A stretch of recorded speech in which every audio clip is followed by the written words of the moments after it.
So in this section, we're looking at exponential modeling.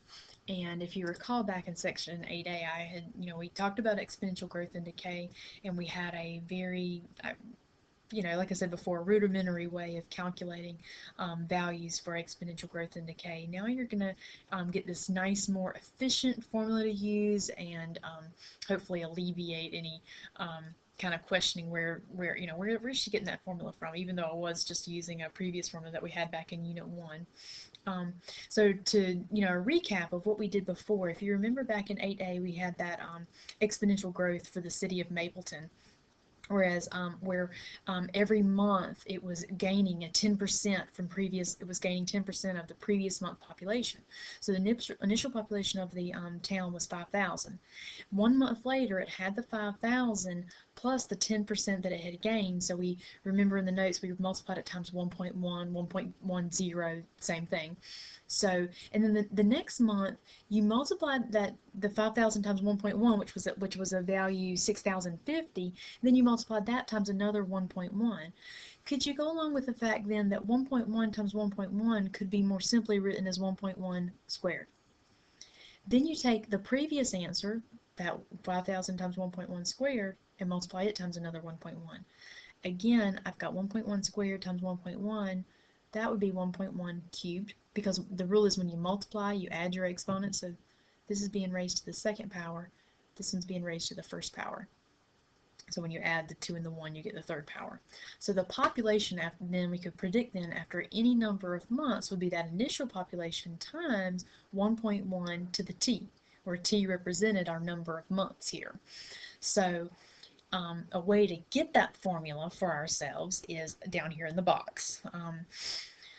The general form is y equals q sub 0. Q sub 0 is just the initial value, so in our case up here it would be the 5,000 for our initial population. 1 plus your rate, and your rate can be a growth, then it's going to be a positive number. If it's a decay, it's going to be a negative number, but it should always be a decimal. So essentially you're taking that percent and converting it to a decimal, which means just divide it by 100, or move your decimal 2 places to the left. And then your t stands for your time. Your rate and your time need to always be in the same units. So if your rate's in months and your time is in years, I find it easy then just let's convert my number of years into how many months are we talking about, so that my rate's in months, now my time's in months. So always make sure that your rate and your time are in the same units. That will pop up from time to time. Alright, so let's look at example 1 and 2 together. So in example 1, it says the 2010 census found the U.S. population to be about 309 million, with an estimated growth rate of 0.9% per year. So since I have a percentage, I know this is exponential and it's growing, so exponential growth. In part A, it says write an equation for the U.S. population that assumes exponential growth at this particular rate. So I'm going to have both of this in the frame here. Y equals, you want q sub 0, so q sub 0 is initial population, so I'm going to have my 309. I'll just know that my answer is in terms of millions, so I'm just not going to bother putting the zeros behind that. 309, parentheses, then it's 1 plus my rate. My rate is 0.9%. I need to move that, either do 0.9 divided by 100, or take that 0.9 and move that decimal 2 places to the left. So we're talking about 0.009, raising it to the t. I can clean that up ever so slightly and say, okay, we're talking about here y equals 309, parentheses 1.009 raised to the t. Okay, and t would represent number of years since 2010. And actually, that's exactly what Part B is asking you. In Part B, it says, what specific measurement of time does t represent? So since this q sub 0, my initial population, is in reference to 2010, and we're measuring, my rate is in years, then for here, my t is equal to number of years since 2010, which is your q sub 0. So in Part C, it says, we'll use my equation that I've just created here in Part A, use my model, to predict the population in 2100. So in the year 2100, you ask yourself then, how much time has elapsed from 2010. And so you would just find that out by saying 2100 minus 2010, and that would give you 90. So 90 years have passed. So I go to my equation, then y equals 309, parentheses 1 plus 0.009, and then I'm going to be raising it to the 90. So I would be able to type that in my calculator, use those parentheses. Actually, I don't even need, excuse me, let me go back. The 1 plus 0.009, we've already simplified that. 1.009, we don't even have to do that to the 90. I mean, we could, but I've already simplified it for us. We can type this into our calculator directly. I would recommend you use the parentheses, especially use parentheses if you use the plus sign. In your calculators, you've got one of two things. You have a y to the x button, or you have what I call the caret button. That's what raises you to a power. So look for that button. Once in a while, it's an x to the y instead of y to the x. It's an x to the y, but those are the most common features that you see in your calculator of finding it. Be sure you locate that so that you'll be able to get these correctly. You would not want to have to do this 309 times 1.009 90 times, okay? You definitely lost the efficiency at that point. But after you plug that into your calculator, final answer then should be 692 million. That'd be the estimate of the population at that point in the year 2100. Okay? All right, so let's look at example 2. China's one-child policy per family was originally implemented with the goal of reducing China's population to 700 million by 2050. China's 2013 population was about 1.3 billion. Suppose China's population declines at a rate of 5.5% per year. So part A wants an equation for exponential decay.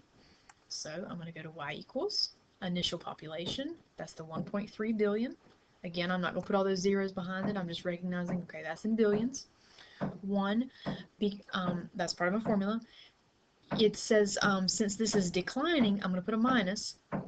Change that 0.5% to a decimal, so 0.005. Raising it to the t. Again, I'm going to do just like I did before, and I'm going to clean that up. So I'm going to be looking at y equals 1.3 parentheses 0.995 to the t.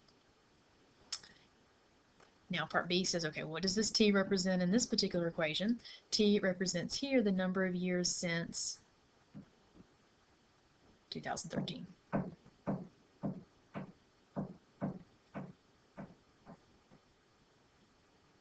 Okay, so then in part C, use your equation to predict China's population in 2050.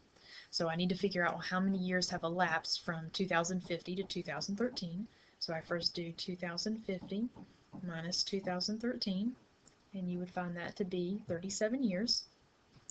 So now I go to my equation, y equals 1.3 times 0.995, and then I'm going to raise it to the 37th power. So then after you put that in your calculator and maybe do just a tiny bit of rounding, you should get 1.1, and that's billions.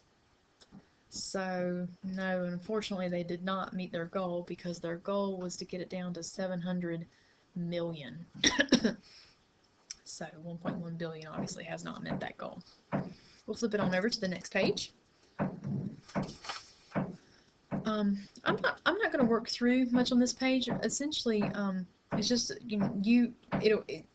you said you're in example 3 and example 4. You're going to set up. You've got initial population. You know how much it's growing by.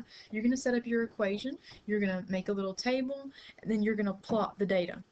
Essentially, what I'm trying to get you to get out of this page is exponential growth has that curvature upward, and then exponential decay is going to have that curvature downward. It's not linear, because remember, linear is going to be a straight line, going in one direction or another, but exponential growth and decay has that curvature to it. So that's what you want to go for in example 3 and example 4.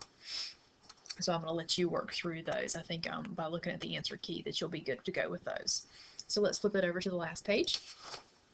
And let's do the first two together. It wants us to set up the exponential function, that, like your new formula that you've seen there on page 1. And by the way, now that you know this formula, you could go back and do the set 8A notes for any problem that was exponential and use this formula, and you're going to get those exact same answers, and you're going to get them quicker, okay? More, like I said before, more efficiently. This is your efficient formula. So in number 1, it says, during a period of inflation in America, the price of food increased at a rate of 7% per month. If your food bill was $300 at one point during that time, what was it 2 months later? So let's first figure out, let's get our equation. So y equals initial value, $300. 1, it's increasing, so I'm going to do plus. Change that to a decimal, 0.07. Raise it to the t. And so then I can clean that up and say, okay, I'm looking at y equals 300 times 1.07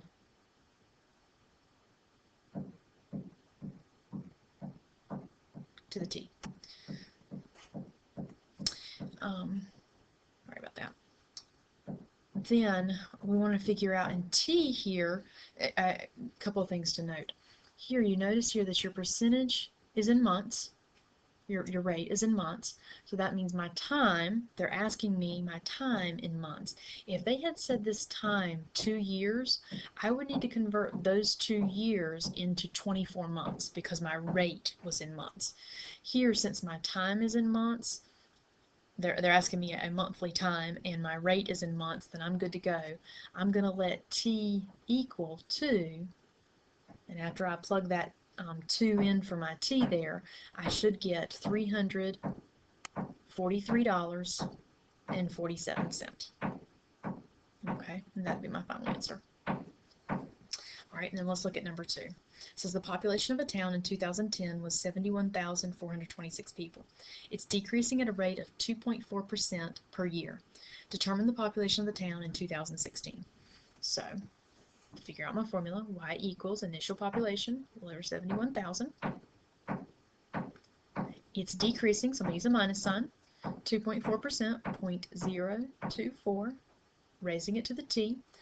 My rates in years, I'm predicting a year from 2000, or this many years from 2010. So from 2010 to 2016, I'll have 6 years. Let's clean that formula up though. 71,426, parentheses 0.976, raising it to the t. That would be my formula. Now let's let t equal 6 years would have passed if I want to predict for 2016, and that's going to give me a final answer of 61,738 people. Okay, so I think you probably from here, hopefully you're seeing this is pretty straightforward. I'll let you try examples 3, 4, and 5, and you can see the solutions there on the solution key. As always, feel free, if you have any questions about something maybe I didn't talk about, feel free to always call me, email me. I'd be happy to definitely respond in any way that I can. Thanks.